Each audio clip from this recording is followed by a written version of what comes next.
Sa mga nagtataka po kung bakit absent ang main anchor nitong si Max Castañeda at Jenny, ano pala ang rason?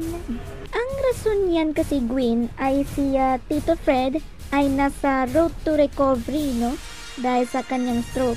And also, si Max ang nagbabantay sa kanyang ama. At tama, sana naman po ay maging maayos ang kanyang kalagayan. So rest well, Sir Fred. Iyan po ang naging kabuuan ng ating balitaan ngayong gabi.